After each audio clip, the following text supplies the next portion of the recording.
بسم اللہ الرحمن الرحیم۔ السلام علیکم ورحمۃ اللہ وبرکاتہ۔ رمضان کا 18واں روزہ نبی سے سیکھیں۔ روزہ 18 حضرت الیاس علیہ السلام کا واقعہ، اللہ کی رحمت اور ہدایت کا پیغام۔ یاد رہے کہ حضرت الیاس علیہ السلام اللہ تعالیٰ کے نبی اور حضرت ہارون علیہ السلام کی اولاد میں سے تھے۔ آپ علیہ السلام تقریباً 900 قبل مسیح اردن کے شہر جلاد میں پیدا ہوئے۔ اگرچہ قرآن مجید اور مستند احادیث میں حضرت الیاس علیہ السلام کی زندگی کے حالات تفصیل سے مذکور نہیں، البتہ قرآن مجید میں آپ علیہ السلام کا ذکر مبارک 2 مقامات پر آیا ہے۔ ایک سورہ انعام میں کہ جہاں دیگر انبیاء علیہ السلام کے ساتھ آپ علیہ السلام کا اسم گرامی بھی مذکور ہے، اور دوسرا سورہ صافات میں جہاں نہایت اختصار کے ساتھ آپ علیہ السلام کی دعوت و تبلیغ اور واعظ و نصیحت کا ذکر ہے۔ سورہ صافات کی آیت 123 میں اللہ تعالیٰ نے ارشاد فرمایا، اور الیاس علیہ السلام بھی پیغمبروں میں سے تھے۔ دوستو، آپ کو بتاتے چلیں کہ قرآن مجید میں آپ علیہ السلام کا نام الیاس، جبکہ انجیل یوحنا میں آپ علیہ السلام کا ذکر ایلیا نبی کے نام سے کیا گیا ہے، اور علامہ ابن کثیر رحمہ اللہ علیہ نے آپ علیہ السلام کا نسب نامہ یوں تحریر کیا: الیاس بن یاسین بن فخاس بن یزاز بن ہارون بن الیاس علیہ السلام۔ دوستو، حضرت الیاس علیہ السلام کو اپنی زندگی میں کن کن حالات و واقعات کا سامنا کرنا پڑا، اس بارے میں مکمل تفصیلات جاننے کے لیے ویڈیو کو آخر تک لازمی دیکھیے۔ الیاس علیہ السلام کی بعثت کی تو قرآن و احادیث سے یہ پتہ نہیں چلتا کہ حضرت الیاس علیہ السلام کب اور کہاں مبعوث ہوئے تھے، لیکن تاریخ اور اسرائیلی روایات اس بات پر تقریباً متفق ہیں کہ آپ علیہ السلام حضرت حزقیل علیہ السلام کے بعد اور حضرت یسوع علیہ السلام سے پہلے بنی اسرائیل کی طرف مبعوث ہوئے۔ یہ وہ زمانہ تھا جب بنی اسرائیل کی سلطنت 2 حصوں میں بڑھ چکی تھی۔ ایک حصہ یہودا یا یہودیہ کہلاتا تھا اور اس کا مرکز بیت المقدس تھا، اور دوسرا حصہ اسرائیل کہلاتا تھا جس کا پایا تخت سامرا موجودہ نابلس تھا۔ اس وقت اسرائیل میں جو بادشاہ حکمران تھا اس کا نام بائبل میں اخیب اور عربی تواریخ و تفاسیر میں عجب یا اخب مذکور ہے۔ اس کی بیوی ایزبل بال نامی بت کی پرستار تھی، اور اس نے بال کے نام پر ایک بڑی قربان گاہ تعمیر کر کے بنی اسرائیل کو بت پرستی کی راہ پر لگا دیا تھا۔ اور اسی دور میں حضرت الیاس علیہ السلام کو اللہ تعالیٰ کی طرف سے حکم ہوا کہ وہ اس خطے میں جا کر توحید کی تعلیم دیں اور اسرائیلیوں کو بت پرستی سے روکیں۔ دوستو، مورخین اور مفسرین اس بات پر متفق ہیں کہ حضرت الیاس علیہ السلام کو ملک شام کے یہودیوں اور اسرائیلیوں کو توحید کی دعوت دینے کے لیے بھیجا گیا تاکہ کفر و شرک اور بت پرستی میں غرق قوم کو راہ راست پر لایا جا سکے اور یہ لوگ ایک اللہ اور اس کے رسول پر ایمان لے آئیں۔ دوستو، اگر بات کی جائے قوم الیاس علیہ السلام کے سب سے بڑے دیوتا کی، تو بال بت یہودیوں اور اسرائیلیوں کا سب سے بڑا اور مشہور دیوتا تھا۔ کہا جاتا ہے کہ وہ بت سونے کا تھا، اس کا قد 20 گز تھا، 4 منہ تھے اور 400 افراد اس کی خدمت پر مامور تھے۔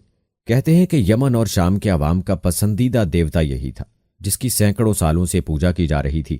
روایت میں ہے کہ بال کے پجاری حضرت یوشع بن نون کے زمانے میں بھی تھے، اور آپ علیہ السلام نے شام کی فتح کے دوران ان سے جنگ کی تھی۔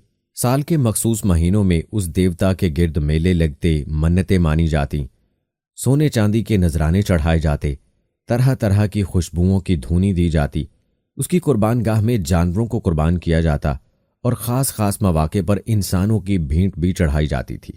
عبرانی اور سامی زبانوں میں بال کے معنی آقا، پروردگار، مالک اور سردار کے ہیں، اسی لیے عرب کی خواتین بھی اپنے شوہروں کو بال کہتی تھیں۔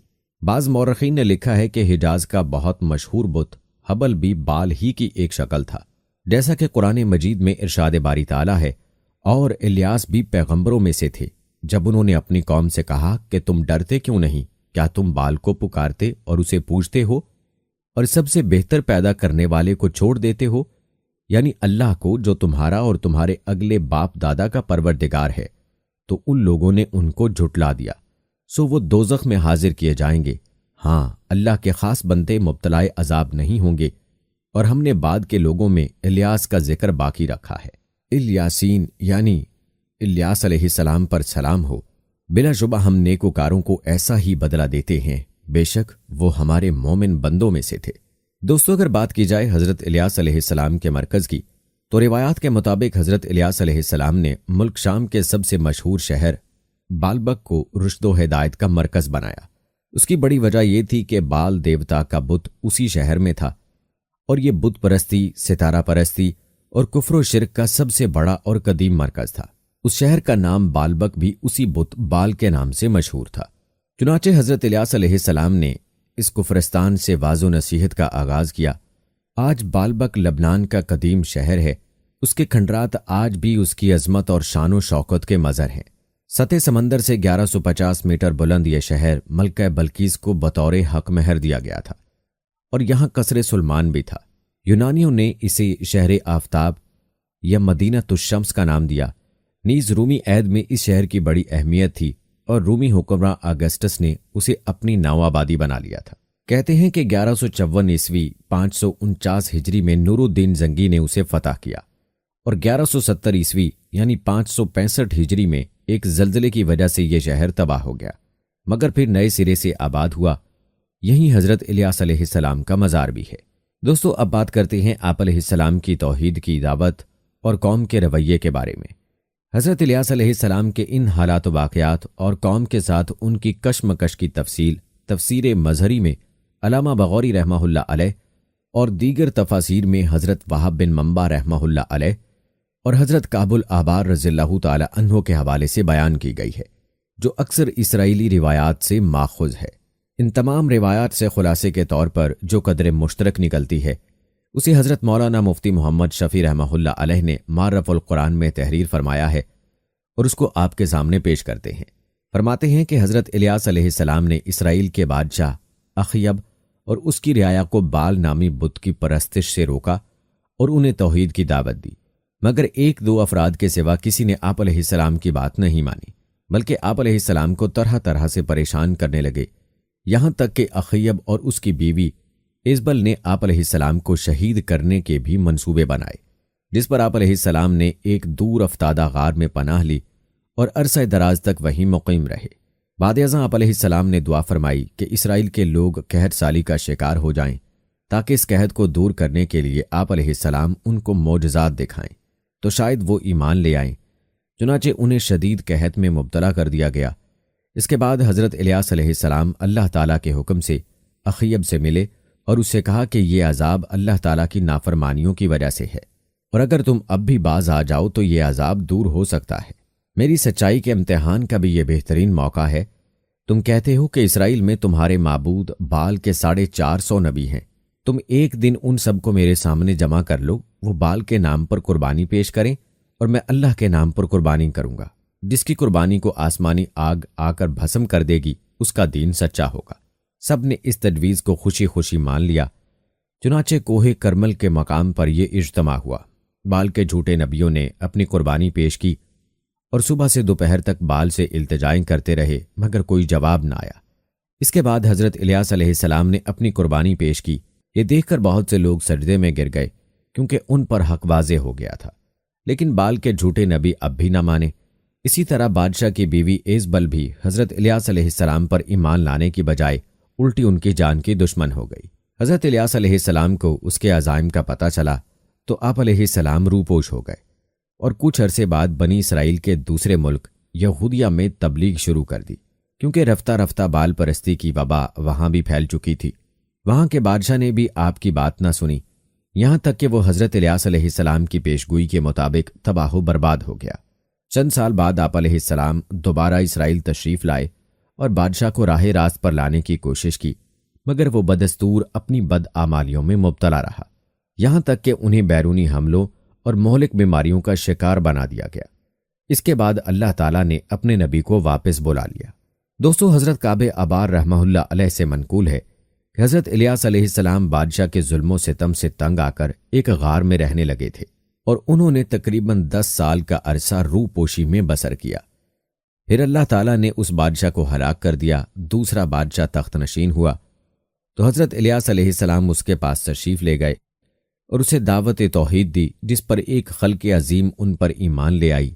صرف 10,000 باقی رہ گئے، جنہیں قتل کر دیا گیا۔ دوستو، کچھ لوگ یہ سوال بھی کرتے ہیں کہ کیا الیاس علیہ السلام حضرت ادریس علیہ السلام کا دوسرا نام ہے؟ تو مفسرین میں سے ایک مختصر گروہ کا کہنا ہے کہ الیاس حضرت ادریس علیہ السلام ہی کا دوسرا نام ہے، اور ان دونوں شخصیات میں کوئی فرق نہیں۔ بعض حضرات نے یہ بھی کہا ہے کہ حضرت الیاس علیہ السلام اور حضرت خضر علیہ السلام میں کوئی فرق نہیں، لیکن محققین نے ان اقوال کی تردید کی ہے۔ قرآن مجید میں بھی حضرت ادریس علیہ السلام اور حضرت الیاس علیہ السلام کا اس طرح جدا جدا تذکرہ فرمایا ہے کہ دونوں کو ایک قرار دینے کی کوئی گنجائش نظر نہیں آتی۔ اس لیے حافظ ابن کثیر رحمہ اللہ علیہ نے اپنی تاریخ میں دونوں کو الگ الگ نبی قرار دیا ہے۔ دوستو یاد رہے کہ حضرت ادریس علیہ السلام حضرت نوح علیہ السلام کے بعد اور حضرت ابراہیم علیہ السلام سے پہلے نبوت پر سرفراز ہوئے، جبکہ حضرت الیاس علیہ السلام ایک اسرائیلی نبی ہے اور حضرت موسیٰ علیہ السلام کے بعد مبعوث ہوئے۔ یوں دونوں میں سینکڑوں سال کا فاصلہ ہے۔ چنانچہ طبری رحمہ اللہ علیہ لکھتے ہیں کہ حضرت الیاس علیہ السلام حضرت یسع علیہ السلام کے چچا زاد بھائی تھے اور ان کی بعثت حضرت حزقیل علیہ السلام کے بعد ہوئی۔ دوستو حضرت الیاس علیہ السلام ان انبیاء کرام میں سے ہیں جنہوں نے پوری زندگی جاہ و حشمت، دولت و ثروت سے بے نیاز ہو کر بسر کی، رہنے کو مکان بنایا اور نہ کھانے پینے کی فکر رہی، ملا تو کھا لیا، نہ ملا تو پانی پر ہی گزارا کر لیا، دن بھر درس و تبلیغ میں مصروف رہتے اور شب یاد الہی میں گزارتے، جب نیند زیادہ ستاتی تو جہاں جگہ میسر آ جاتی سو رہتے۔ سفر نامہ عرض قرآن میں تحریر ہے کہ وادی سینا میں واقع جبل طور پر مقام الیاس وہ جگہ ہے جہاں حضرت الیاس علیہ السلام سامرا سے بھاگ کر روپوش ہوئے تھے۔ اور دوستو ایک اور سوال جو کیا جاتا ہے وہ یہ کہ حضرت الیاس علیہ السلام زندہ ہیں یا وفات پا چکے ہیں، تو مورخین اور مفسرین کے درمیان یہ مسئلہ بھی زیر بحث آیا ہے۔ تفسیر مزری میں علامہ بغوری رحمہ اللہ کے حوالے سے جو طویل روایت بیان کی گئی ہے اس میں بھی یہ مذکور ہے کہ حضرت الیاس علیہ السلام کو ایک آتشین گھوڑے پر سوار کر کے آسمان کی طرف اٹھا لیا گیا تھا اور وہ حضرت عیسیٰ علیہ السلام کی طرح زندہ ہے۔ علامہ سیوطی رحمہ اللہ علیہ نے بھی ابن عساکر رحمہ اللہ اور حاکم رحمہ اللہ وغیرہ کے حوالے سے کئی ایسی روایات نقل کی ہیں جن سے معلوم ہوتا ہے کہ وہ زندہ ہیں۔ کعب الاحبار رحمہ اللہ علیہ سے منقول ہے کہ 4 انبیاء علیہ السلام اب تک زندہ ہیں، 2 زمین پر، حضرت خضر علیہ السلام اور حضرت الیاس علیہ السلام، اور 2 آسمان پر، حضرت عیسیٰ علیہ السلام اور حضرت ادریس علیہ السلام۔ یہاں تک کہ بعض افراد نے یہ بھی کہا ہے کہ حضرت خضر اور حضرت الیاس علیہ السلام ہر سال رمضان کے مہینے میں بیت المقدس میں اکٹھے ہوتے اور روزے رکھتے ہیں، لیکن حافظ ابن کثیر رحمہ اللہ جیسے محقق علماء نے ان روایات کو صحیح قرار نہیں دیا۔ وہ ان جیسی روایات کے بارے میں لکھتے ہیں کہ یہ ان اسرائیلی روایات میں سے ہیں جن کی نہ تصدیق کی جاتی ہے اور نہ تکذیب، بلکہ ظاہر یہ ہے کہ ان کی صحت بعید ہے۔ دوستو بائبل میں یوں لکھا ہے، اور وہ آگے چلتے اور باتیں کرتے جاتے تھے کہ دیکھو ایک آتشی رتھ اور آتشی گھوڑوں نے ان دونوں کو جدا کر دیا اور ایلیا بگولے میں آسمان پر چلا گیا۔ البتہ قرآن و حدیث میں ایسی کوئی دلیل نہیں ہے جس سے حضرت الیاس علیہ السلام کی زندگی یا آپ علیہ السلام کا آسمان پر اٹھایا جانا ثابت ہوتا ہو۔ صرف ایک روایت مستدرک حاکم رحمہ اللہ علیہ سے ملتی ہے جس میں مذکور ہے کہ تبوک کے راستے میں حضرت صلی اللہ علیہ وآلہ وسلم کی حضرت الیاس علیہ السلام سے ملاقات ہوئی، لیکن محدثین نے اسے موضوع حدیث قرار دیا ہے۔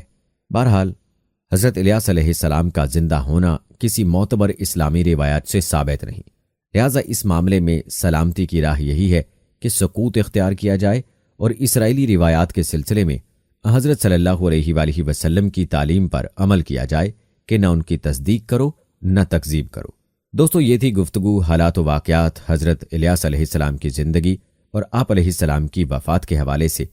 اب مختصراً تذکرہ کرتے ہیں حضرت یسع علیہ السلام اور آپ کے معجزات کے حوالے سے جو حضرت الیاس علیہ السلام کے بعد نبی بن کر دنیا میں تشریف لائے۔ آپ علیہ السلام کو حضرت الیاس علیہ السلام کا چچا زاد بھائی بھی بتایا جاتا ہے۔ آپ علیہ السلام کے بہت سے معجزات بیان کیے جاتے ہیں جن میں سے چند ایک کا تذکرہ کرتے ہیں۔ کہتے ہیں کہ آپ علیہ السلام کی دعا سے کھارا پانی میٹھا ہو گیا۔ ایک مرتبہ اہل اریحا نے شکایت کی کہ ہمارا پانی کھارا ہے، آپ علیہ السلام دعا فرمائیں کہ وہ شیریں ہو جائے۔ آپ علیہ السلام نے کچھ نمک لے کر دریا میں ڈالا تو اس کا پانی میٹھا ہو گیا۔ روایات میں یہ بھی آتا ہے کہ ایک بار ایک عورت نے افلاس کی شکایت کی، خاوند کے قرض کا تذکرہ کیا۔ آپ علیہ السلام نے پوچھا تمہارے گھر میں کچھ ہے؟ اس نے عرض کیا تھوڑا سا گھی ہے۔ آپ علیہ السلام نے وہ گھی طلب فرمایا اور اسے ایک برتن سے دوسرے برتن میں ڈال دیا۔ عورت نے اپنا گھی الٹا لیا، وہ اسی طرح گھی دونوں برتنوں الٹانے لگی تو گھی میں اضافہ ہونے لگا۔ اہل محلہ وہ گھی خریدنے لگے، وہ عورت امیر ہو گئی اور اس کا قرض ادا ہو گیا۔ دوستو یہ تھی ہماری آج کی ویڈیو جس میں ہم نے آپ کو 2 انبیاء کرام حضرت الیاس علیہ السلام اور حضرت یسوع علیہ السلام کا تذکرہ کیا۔ آج کی اس ویڈیو کو آپ نے زیادہ سے زیادہ شیئر کرنا ہے۔ پھر حاضر ہوں گے قصص الانبیاء کے سلسلے کی نئی ویڈیو کے ساتھ۔ اگر یہ قصہ آپ کو پسند آیا اور آپ مزید اسلامی معلومات حاصل کرنا چاہتے ہیں تو ہمارے چینل کو سبسکرائب کریں۔ جزاک اللہ۔